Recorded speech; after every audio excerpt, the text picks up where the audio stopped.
Porque las preguntas nos movilizan, nos potencian, nos ponen en jaque todo aquello que creemos que es y que debe ser.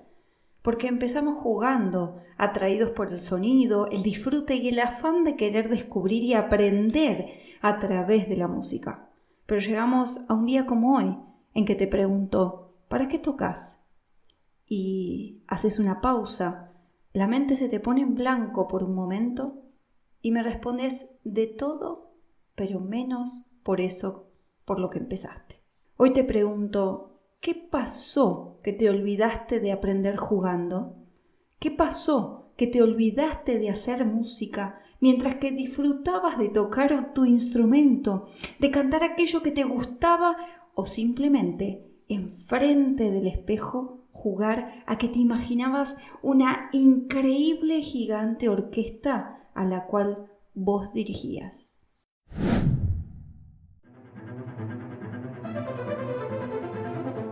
Buenas, buenas. Mi nombre es Ayelen Correa. Soy pianista, docente, especialista en medio escénico e interpretación emocional para músicos. Hoy te doy la bienvenida a este podcast que en cada encuentro te invita a descubrir el detrás de las partituras. Así que prepara el mate, té o café, ponete cómodo, cómoda, que empezamos.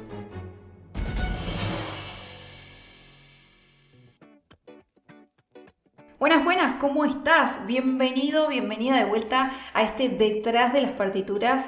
Es un placer encontrarnos siempre en cada nuevo episodio. Esta pregunta tan obvia, tan simplista, que parece así a simple vista, no lo es. Allá hace un año atrás, cuando viví en Argentina, tenía muchos pensamientos que solo esto pasaba ahí. Quizás eran prejuicios, algo cultural, creencias de mi entorno, pero hoy estoy segura que nos pasa a todos por igual. No importa en dónde estemos viviendo. Te cuento que esta pregunta, es decir, ¿para qué toco? ¿Para qué canto? O simplemente ¿para qué hacemos música? La vengo haciendo en diferentes entornos, en diferentes masterclass presenciales, acá con coros y orquestas italianas, con personas adultas, en diferentes talleres de miedo escénico para adolescentes en España, cuando arman sus ingresos a los conservatorios y en muchas oportunidades, en diferentes capacitaciones integrales para músicos en toda Latinoamérica. Lamentablemente, las respuestas se repiten, con distintos acentos obviamente hispanohablantes y en otros idiomas. Pero eso no nos diferencia de la realidad que vivimos día a día. Las respuestas son similares y otras exactamente iguales. Escucha, ¿para qué toco? ¿Para qué canto? Para aprobar el ingreso, para que me aprueben los exámenes, para demostrarle a mi familia que esta carrera que elegí vale la pena. Para demostrar a mis colegas que estoy a su nivel, para demostrarle al director que yo puedo ser un referente y que me puede dar a mí la parte solista de esa obra. Para mi maestro, para que me aprecie. Para que mi mamá se sienta orgullosa de mí. ¿Te sentís identificado o identificada con alguna de estas respuestas? ¿Podrían ser también algunas de las tuyas? Sabes que lamentablemente todas estas respuestas tienen algo en común. Tienen en común la mirada externa, la mirada del otro. Acá no existe la palabra disfrute, juego, placer o diversión. Qué paradoja, ¿no? Empezamos jugando para disfrutar nosotros de la música y terminamos estudiando para alcanzar ese deber ser que nos han impuesto en el camino, solamente para que nos vean, para que nos reconozcan, en definitiva, para que nos quieran. Después nos preguntamos por qué tememos, por qué aparece el miedo escénico, por qué aparece el miedo como emoción principal en el escenario. Y es ahí donde te digo, porque estás tocando para otros en vez de tocar para vos. Suena algo absolutamente simplista, ¿no? Pero en realidad, en la vida cotidiana, no lo es. Y te cuento algo, vamos a adentrarnos un poco en este tema. El sistema en el cual nos encontramos inmersos, y acá estoy hablando educativamente, nos lleva un poco a todo esto. En las clases estamos todo el tiempo pensando en ¿Logré hacer el pasaje staccato como el profesor me lo había pedido? ¿Pude hacer este legato como la directora me lo había sugerido? Pero, no llegamos a estas instancias porque queremos. El docente a cargo sabe muy bien que sus estudiantes tienen, y lo voy a remarcar, ellos tienen que llegar al examen con ciertos contenidos concretos para ser aprobados. Sí, es una obviedad. Esto lo escuchamos todos, lo vivimos todos, desde el lado de estudiante y después como docentes en esta profesión. Pero qué paradoja, ¿no? Que tengamos que aprobar en vez de acompañar en ese camino de experiencias sonoras y ayudar a nuestros alumnos a conectar con la emocionalidad que propone la obra y que por medio de esa emocionalidad ellos puedan co-crear y reinterpretar emocionalmente con las dinámicas, con las técnicas y demás que la música formal colabora, ayuda y asiste para lograr ese quehacer musical, ¿no? Pero, cierro un poco el paréntesis, entonces aparecen algunas frases un poco desafortunadas en el aula. No me estás tocando Bach como te lo pedí. ¿Te acordaste de hacerme las escalas que te pedí? ¿De estudiar las escalas como yo te pedí? Estas frases habituales en nuestra realidad cotidiana, esta personificación de las actividades tan común, generan consciente o inconscientemente una deuda con el docente. Y es acá donde el estudiante deja de tocar para él y empieza a tocar para su maestro.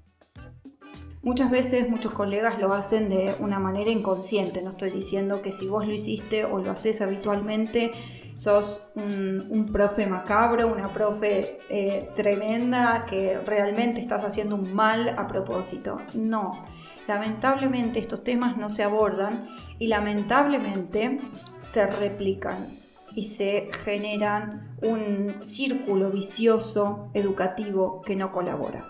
Y acá es donde entiendo profundamente que esto se aprende, esto también se aprende. Un estudiante alguna vez lo aprendió de algún docente, de algún maestro. Esto también se aprende, recórdalo. Se aprende a dejar de tocar para nosotros. Se aprende a olvidarnos de disfrutar. Se aprende a cambiar la palabra juego por obligación. Todo esto se aprende. Y como se aprende, esto también se enseña. Así que acordate, si me estás escuchando, profe, maestra, maestro, estudiante, alumno, alumna, acordate que tenemos un vínculo importantísimo que co-crear y reinstaurar y rever cada día. Porque cuando llegamos a esta instancia, en las sesiones de mentorías, que podés ver tranquilamente, podés ver todo el contenido que abordamos allí en mi página web, ayelencorrea.com, comenzamos a dimensionar la profundidad del vínculo interno con la música, con el entorno y claramente con el deseo propio. Y te digo más, cuando llevo adelante estos procesos de análisis con colegas que tienen años de profesión en la docencia y que ven por primera vez todo esto, cómo han transferido esta misma escena que ellos vivieron a cada uno de sus alumnos, recién ahí, empiezan a caer en la cuenta de la responsabilidad que tiene estar al frente de una clase. Si lo miramos del lado del estudiante, cuando empezamos a indagar esto en mentorías, en el espacio de análisis de mentorías de miedo escénico, con estas preguntas desafiantes empiezan a surgir los puntos en común entre el entorno familiar y el docente. Y es algo así como un espejo doloroso y profundo. Es acá donde surge el patrón de coincidencia con los padres como eje de la educación primaria y el docente como reflejo de ella, en una instancia secundaria o casi paralela de esa educación. Y en el medio, como resultado de todo este combo, estás vos, ese niño que se había acercado a la música, que siguió transformándose en ese camino como adolescente, que se construyó como joven adulto y que hoy en día ejerce la docencia nuevamente y sigue en este quehacer musical. Si a esto a lo largo del tiempo no se busca analizar por alguna de las partes implicadas, termina siendo como una cascada, donde se replicará una y otra vez por generaciones. En cambio, si un día decido plantearme esto, espera que te lo pongo clarísimo y concreto.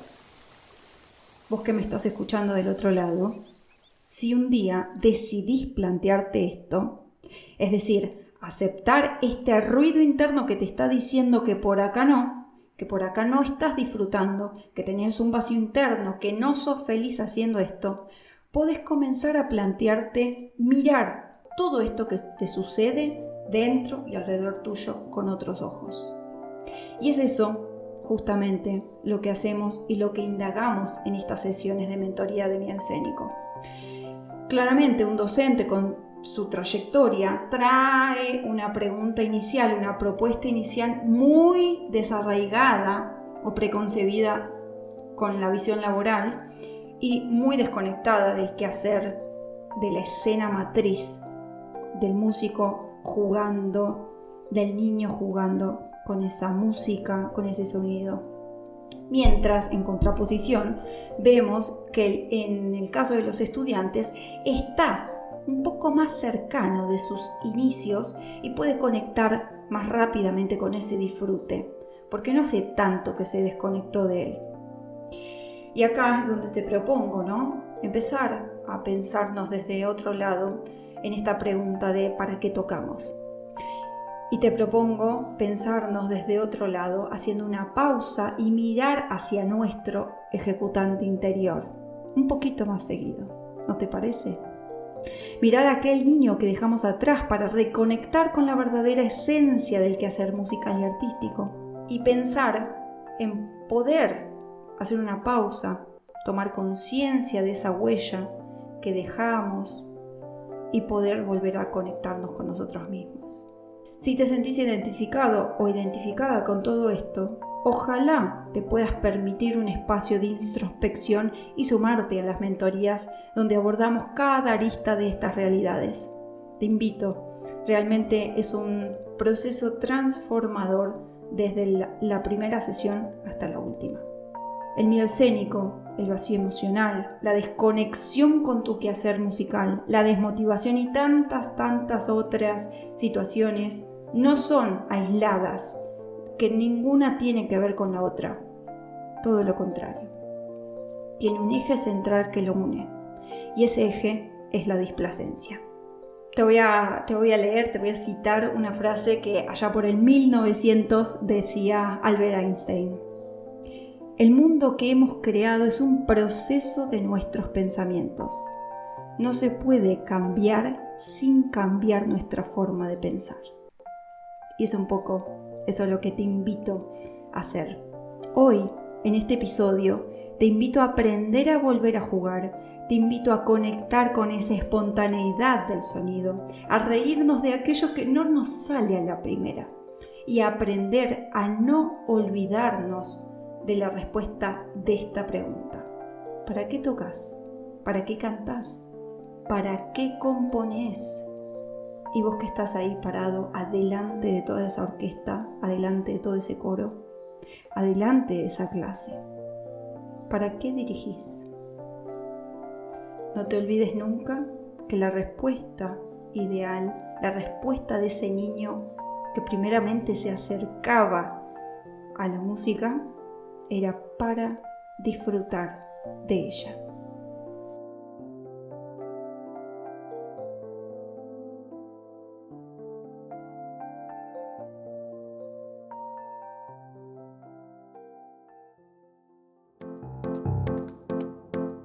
Te cuento que me encontrás en las redes como ayelencorrea.música. Ahí vas a descubrir cada uno de los espacios que creé exclusivamente para vos. Nos vemos detrás de las partituras.